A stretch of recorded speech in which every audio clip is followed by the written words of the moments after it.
So what is Kundalini? Right now, I'm speaking. This is Kundalini. You are alert and listening. If you are alert and listening, that is Kundalini. A flower is blossoming, that is Kundalini. A dog is barking, that is also Kundalini. Or in other words, the fundamental life force in the existence, we call it Kundalini. Now, within the system, within the human system, if you look at this as a kind of a life package, it's a piece of life.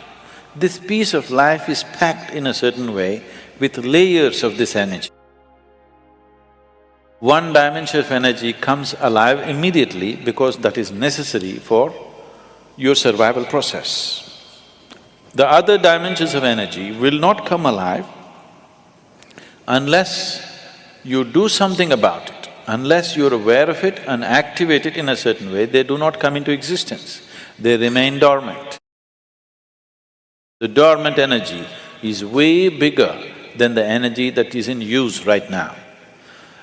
To take care of your survival process, to live a physical life completely, to live a complete physical and intellectual life, you need to activate only about 21 of your chakras. Out of this 114, if about 21 of them are on, you will live a complete life. You will not feel any inadequacy. You will live a complete physical life. There'll be no problem with your life. You will think you're a great success, but you're only 21, that is less than 21% out of 114. Less than 20%. At less than 20%, you will feel like a complete life without any inadequacies. The remaining percentage of life, what is it about? It is not even needed if your intention is just to live well. If you activate this dimension of energy, other dimensions of life will open up. One thing is, are you ready for those dimensions? The question is not about whether it's good or bad. The question is just about, are you ready for it? Because even if the best things in life come to your life, when you are not ready for it, it will not be a good thing for you. In your experience, it will not be a good thing if something came to you when you're not ready for it, isn't it so? Even if it's the greatest thing, it may be the greatest thing, but it came to you when you are not ready for it, then it is not a good thing, isn't it? So are you ready for it is the first question. If you're ready for it, what can we do for it? What can we do to activate? There are various ways of doing this, many ways, but the Kundalini Yoga, are people familiar with Kundalini Yoga, practicing or… okay. Kundalini Yoga, I'm not making a comment about anybody, okay? Kundalini Yoga in its essence is the most dangerous form of yoga. I'm saying dangerous because it's the most potent also. What is most potent is always the most dangerous, if improperly handled. There are various kinds of energy in the world right now. Even the electricity is being manufactured produced in so many different ways. One of the ways that we do it is through nuclear reactions, nuclear reactors rather. It is the most efficient way of producing energy that we know right now, but it is also the most dangerous way, isn't it? When things go wrong, they go seriously wrong. When they're going right, it is the easiest and the best way to produce energy on the planet is nuclear energy actually. But when it goes bad really bad, like in ways that you can't fix it. So similarly with Kundalini Yoga, it is the most potent and it is the most dangerous. Without the necessary preparation and guidance, without expert guidance, constant guidance and observation, nobody should ever attempt it. But the problem is, books have been written about it and everybody wants to do the highest yoga. Nobody wants to start with A, everybody wants to start the alphabet with Z. This attitude itself is dangerous. What can be a life-transforming force can become a life-destructive force simply because without the necessary commitment and dedication and focus and understanding, it is being handled. Anyway, about rising the Kundalini. If the Kundalini rises, the dimensions of your life will change so rapidly that you must be willing to make the outside adjustments equally quick. Otherwise, things will fall apart in a big way. In the classical yogic traditions, there is a certain type of yoga we teach for people who live in family situations. There is a certain other type of yoga we teach for ascetics. In Isha we have both the forms. We have ascetic yoga and we have the general yoga. We will never teach you the ascetic form, that is the most potent way to do it. But it will demand a certain dimension of discipline and focus which your regular lives will not allow. If you do that kind of yoga, it will dismantle your outside life instantly. Now this yoga is not designed to dismantle your life, this yoga is designed to make your life happen better. When life happens better, when things happen better, you make more money, your business is going better, your profession is happening better, your generally, unfortunately, your longing to seek the higher becomes slower. Yes? So in the real sense, it is not the good way to do it, but it's the only way it works in today's world. And it's the only way it works for majority of the people. For a small number of people, we can do it other ways. We can bypass all these things and just do very powerful ways of doing things. But it will dismantle all social structures around them, which is not good for everybody to do. So these are different dimensions. Kundalini yoga, if it has to be practiced, you must be in a certain kind of atmosphere. You cannot live in social situations and do Kundalini yoga. Otherwise, in the name of Kundalini yoga, you're doing something simplistic. Otherwise, Kundalini yoga can transform the way you are within days. Suddenly you find you are a stranger in your own home within 2 days of practice, because it will change everything about you. So can we raise the Kundalini? Yes, we can.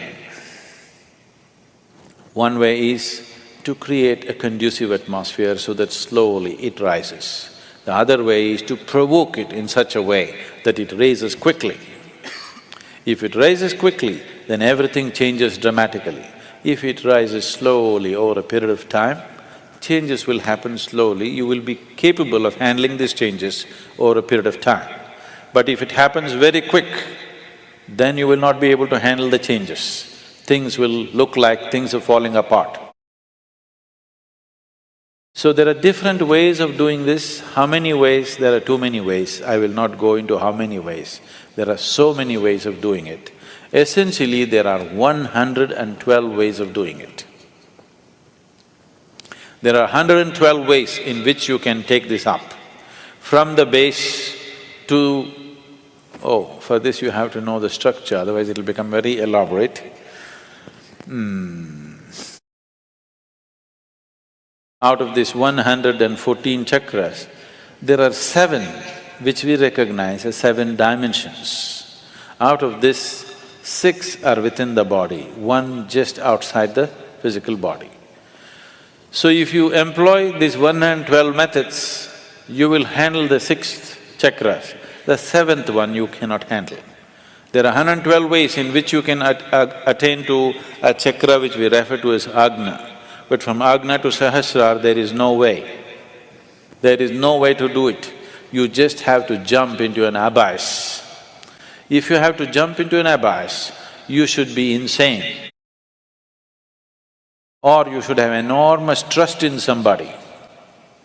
Somebody says jump, and you are jumping because you have such a deep trust in somebody that when he says jump, it has to be good for you. you simply jump into a bottomless pit. So, the journey from the Mooladhara to Agna, there are 112 ways to get there. But from there to there is no way. It is just one jump that can happen in trust, in devotion or in madness. Choice is yours.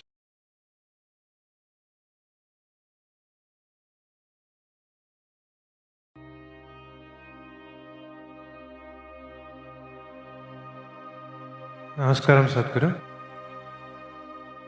I want to know, who do you predict will win the World Cup?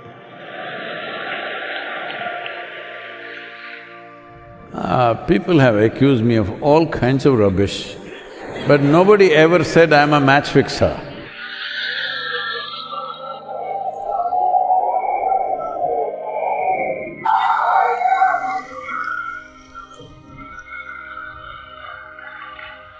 So, nearly half the world, little less than the safe soil,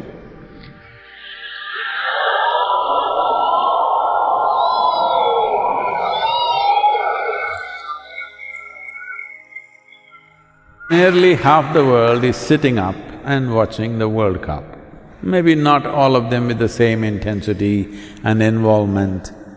At least 70% of them don't understand what's the game, they only understand the final score, you know. Most people understand only the scoreboard, they don't understand what is the game, what is involved in that. Anyway, it excites people because of the intensity with which it is being played. Even if they don't know a damn thing about the game, just the sheer intensity that they're going after, just a ball, what it can do? Just a ball. See how… what it can do, this is all you need to understand.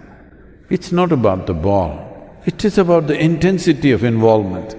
If there is intensity of involvement, even small things will become phenomenal things. Yes, very little things will become phenomenal things.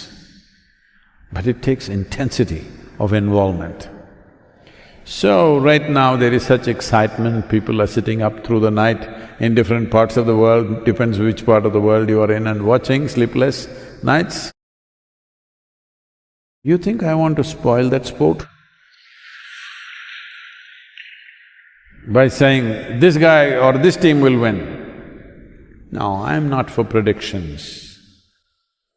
I'm always for making a sensible plan and executing it efficiently.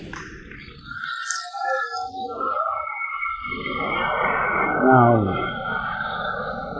the same goes for FIFA World Cup. Whichever team comes up with a very sensible plan and has the capacity to execute that, they will win.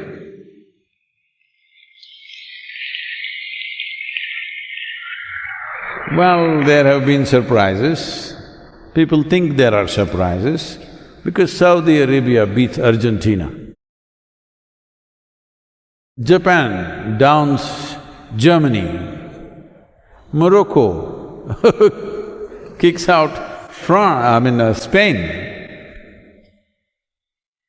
So, one thing you need to understand in life is, your yesterday does not sell today. You can't win a damn thing with your reputation. Reputation is in other people's minds. If it enters your mind, you're finished. Hello? Reputation means you're believing yesterday is today. Other people believe it, it's okay. But if you believe that I'm too fantastic, you're finished. Hello? So it is happening to many people who have reputations. Reputations are not selling, some young boy is coming and kicking the ball into the goal. 18, 19-year-olds are playing. So this is very important, that a game is beautiful only because you do not know the end of it, isn't it? Hello? Otherwise, where is the beauty? Where is the beauty? It's a fixed game. Only these people are going to win. Is there any excitement to it, any beauty to that game? No. We don't know the end, that is what is nice. I wouldn't like to do that even in my mind. Who will win? Not only telling people, I'll never do that. Even in my mind, sometimes I'll see that only this team is going to win, but I will not see it, I'll push it aside and still enjoy the game. Still go through a little bit of ha-hoo. Because with life I don't have that. I know the beginning of the game, the middle of the game, the end of the game. No ha-hoo in life. So at least in the FIFA World Cup, don't destroy it for me.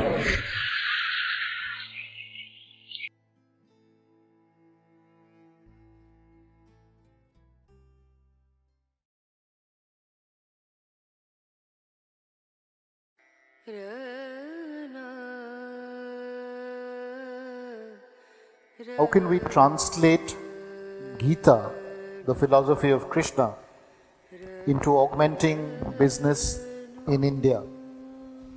I have not read the Gita, so I really have not. I'm sorry. Because for me, my own vision has never failed me. So I always kept away from all scriptures because I didn't want to clutter myself with something or the other. The only thing that I learned and I continue to do is, if I look at something, if I look at a person, I know their past, present and future. That is the level of attention I'm paying to them. I don't look at like this. When I look at it completely, with all that I have. If you pay enough attention, there is nothing that will not yield. So I never had any reason or need to go looking for scriptures or something. With all respect and regard for them, it is not that I'm averse to it, it's just that I've not had the time. How this whole process started is, when I was very young, I realized that I just don't know anything. See, if you realize that you do not know, if it's a full-scale realization that you do not know anything, paying attention will be natural, because you know everything. You know this guy, you know this. There are assumptions and assumptions and assumptions. Well, I have used it in a different way, but even if you're doing business, even it's for business purposes, the only reason why one human being seems to be… all the opportunities seems to be going in his direction and not other people is simply because he's able to see and other people are not able to see. It's not that it's not there for others. One is able to see and others are not able to see. So essentially, a leader means that you're able to see something that others are not able to see. So, attention without intention, simply being attentive, that's what we were trying to do in the afternoon. Not paying attention to something, just practicing attention. A very heightened level of attention where an unfocused attention, but when you focus it on something, just about anything has to yield, there is no other way to that attention. So, I always focused on enhancing and sharpening my attention, never on retention because what you gather is not you. Essentially, you know that you exist only because you have some sense of attention right now, isn't it? Suppose you fall asleep and you lose your attention, you do not even know that you exist. So the basis of your existence itself is attention. And this attention need not be mortgaged to anything. You just have to sharpen the attention. See, if you have a knife in your hands, There is no such thing that you have to cut only apples with this. If you have a sharp enough knife, you could cut anything that you want. But the important thing is the knife is sharp enough, so that your attention is keen enough, not for something or the other. If your attention has become very keen, if you wish to do a certain type of activity, you can successfully do it. I think I must say something about my own enterprises at one time. My enterprise started when I was 8 years of age. Because of a strange kind of pride in me, I never ever took a single rupee as a pocket money from my parents. I started making money when I was 6, 7 years of age. By 8, I was quite an accomplished entrepreneur. Simple things. Even today I'm known in Mysore because I caught snakes in everybody's houses. If I caught a snake, they gave me 25 rupees. In 1960s, 25 rupees is $1 million for a 7-year-old, 8-year-old kid. I was just on top of the world. So there is a Food Research Institute, CFTRI. Every Saturday afternoon I went there, I caught 4 or 5 snakes. They measured it. I have to show it to you like this. If it's over 3 feet, I get 50 rupees.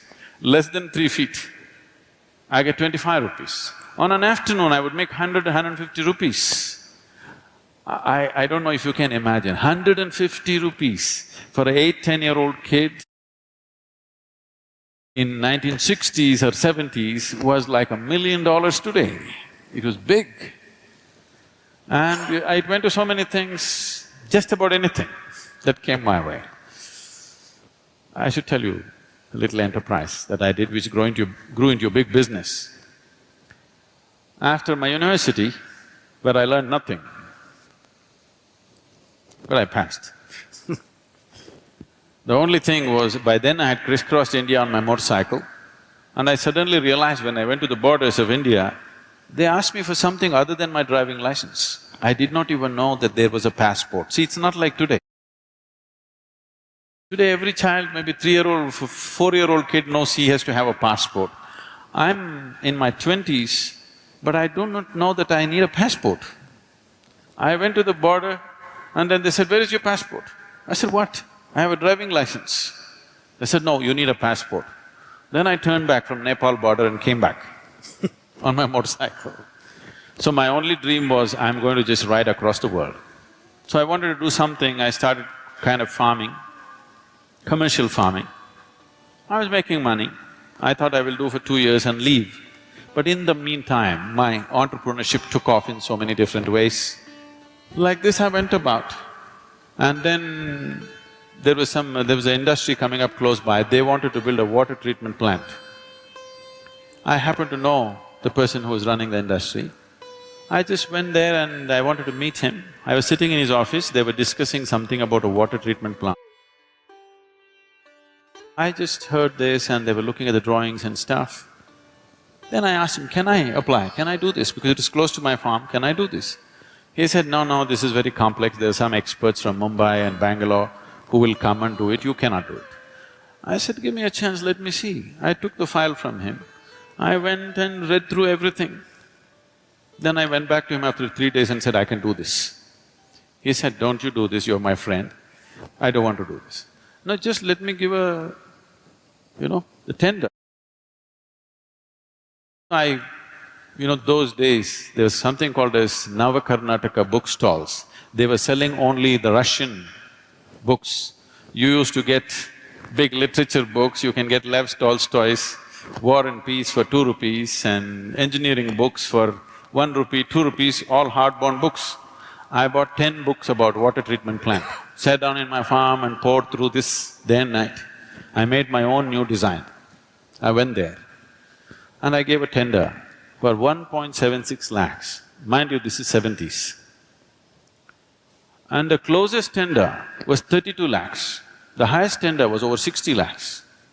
He looked at this and said, "You are funny.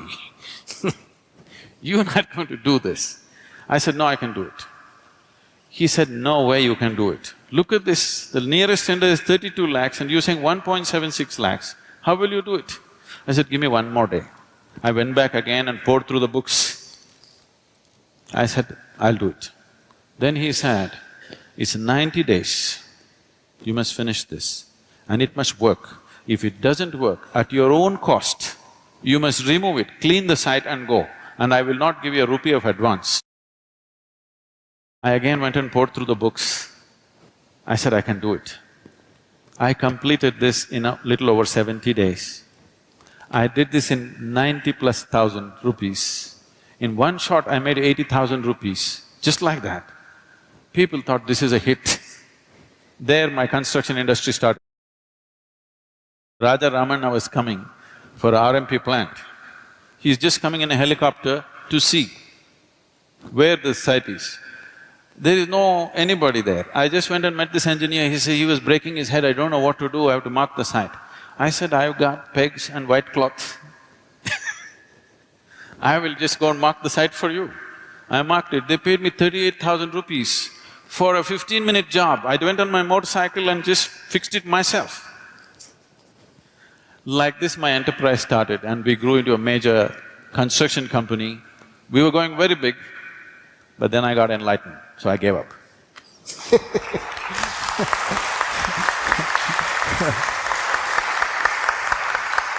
Thank you Sadhguru for sharing that story.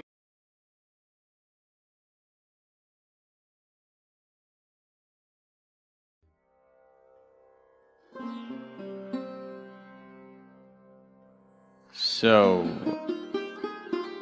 simply sitting there is not working for you. You can create a more active process. Why so many ways of doing things are set up.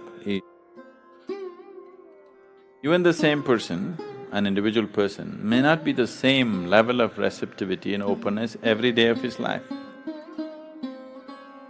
So there is a chant, there is silence, there is sadhana, there is various other kinds of things.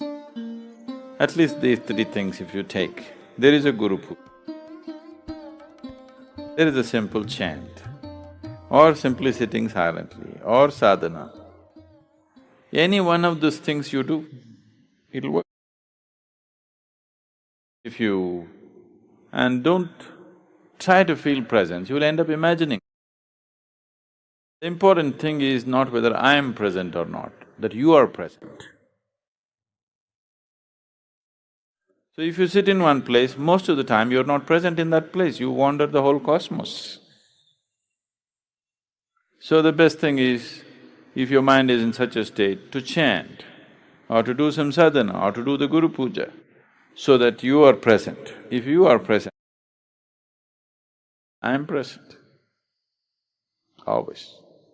I haven't failed yet. Even if I leave my body, I'll be still present. So you have to be present, that's the most important thing. The presence. There's no problem with my presence, it is your presence which is required. Somebody else cannot say, yes ma'am, when your name is called out. So it is you who has to be present. Whatever works for you, you be present that way. You can't be present without activity. Use activity. Okay, do the presence time, your Guru Puja time. Do that for you, that's the solution. You must understand this is about you being present to another dimension of reality. Me, am I present? I am. Because presence is not a geographical thing. Sadhguru, are you present in my house? I will lock all my doors, will you break the doors and come? Why don't you at least leave your doors open? Why should I force the door open like a burglar and come? Burglar anyway doesn't force, he slips in. Like a bandit. Why? Why don't you leave the door open and sit? It's about you being present. Right now, you're scattered all over the place. So if you cannot simply be present, use activity to be present. Guru Puja is an activity. If the time and place is such that you cannot do the Guru Puja, at least chant. That is also a kind of activity, a milder activity. It's fine. Simply sitting and being present takes a certain Generally, either takes a lot of preparation or takes an external force. Most people, when they come to the first day inner engineering program, first thing they say is, 3 hours, I cannot sit. So we made it 3¼ hours. Because people said they can't sit for 3 hours. I thought there must be some taboo, 13 and 3 and whatever, so I said, 3¼ make it. Sadhguru, Americans cannot sit with 3¼ hours, all our teachers and others advising me. I said, it's okay, 3¼ hours, they will sit. Only first day they were struggling, from second day onwards, almost everybody sat except people who have some medical problems, that's okay. Because if you create something overwhelming, then they will sit because they don't know time anymore, they don't think in time. And time and space and the size of the bladder, everything you're making up, that's what he was saying. He's making up… you're making up everything, it's your concept of life. So, now presence, you don't worry about me, it's about you being present. I'm very present. Oh. Sadhguru, but my 6:20 Detroit time, you may be sleeping. You don't worry, I'm present. Even if I'm dead, I'm still…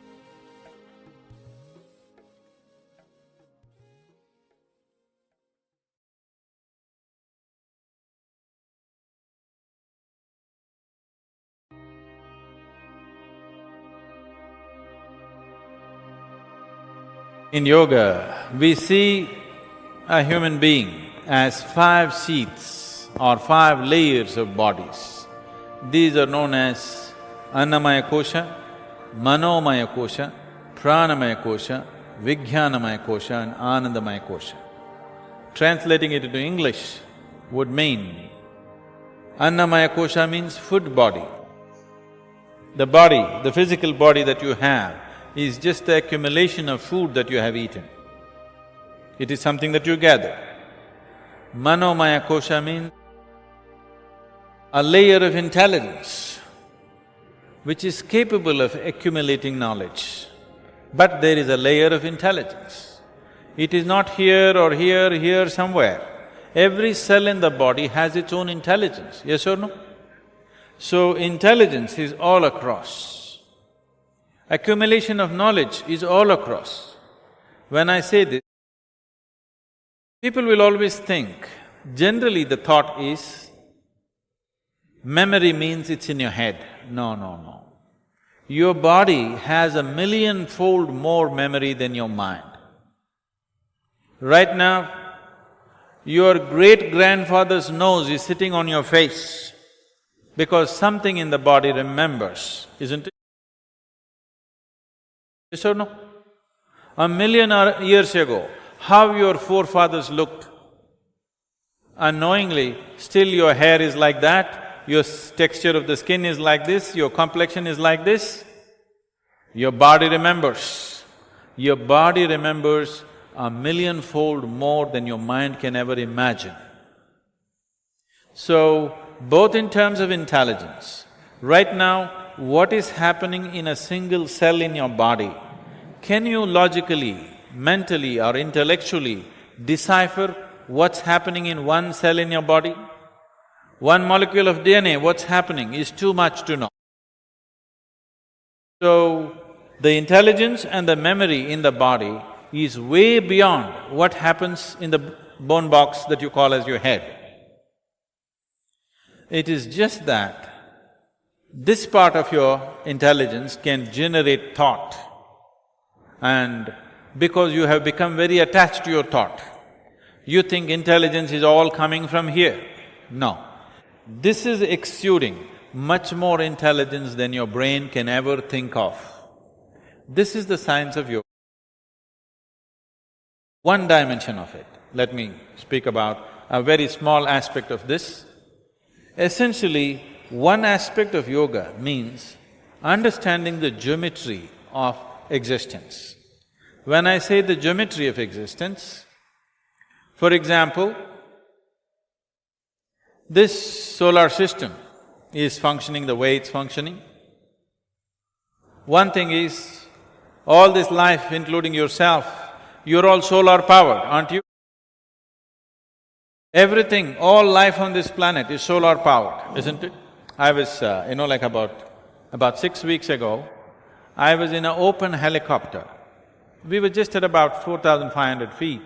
Everybody knows every 1,000 feet so much temperature drops, so you prepare for that and go.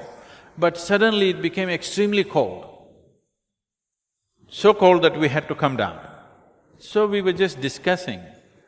Because the cloud cover came, suddenly it became so cold, we just couldn't stay there. So we were just discussing, if sun disappears, how long would it take for the earth to freeze up? In our calculations, we thought maybe 6 months, maybe 3 months. Then when I came down, I just checked out. In 18 hours, all the oceans on the planet will be frozen solid rock. It'll be frozen into solid ice in just 18 hours' time.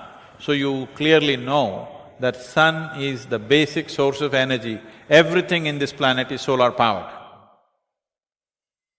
So, the geometry of the sun, the planet, the moon and other planets has a role to play in everything that happens upon this planet. All life is associated with this. Now when you say intelligence, when you say mind, I believe you're referring to intelligence. If you're talking about the thought process, that essentially happens in the neurons in your brain, which we know. But if you're talking about mind as an intelligence, it is just all over in this body and everywhere in the existence. The very earth that you walk upon is tremendously intelligent. Have you ever seen that you planted a mango tree and by mistake it goofed and produced a coconut? Did it ever do that? No such thing ever happened. Just its neighbor is producing coconuts. By mistake, did it ever produce a coconut? Such a nut nature has never produced, isn't it? But employing your logical intelligence, many times you end up into that kind of situations. So, you need to understand this both in terms of intelligence and memory. Every cell in your body carries much more than your whole brain carries. One cell in your body, one molecule of DNA carries information that your whole brain cannot decipher. That much information it carries. What happened in the last few million years, it remembers. And still manifesting, isn't it? So, it is not in any one place, not even just within you, it is all across you. The whole creation is just intelligence.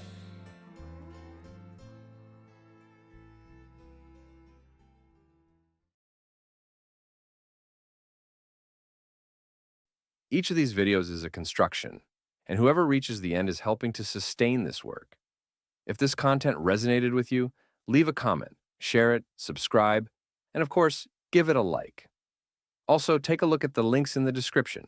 There are more paths for you to explore.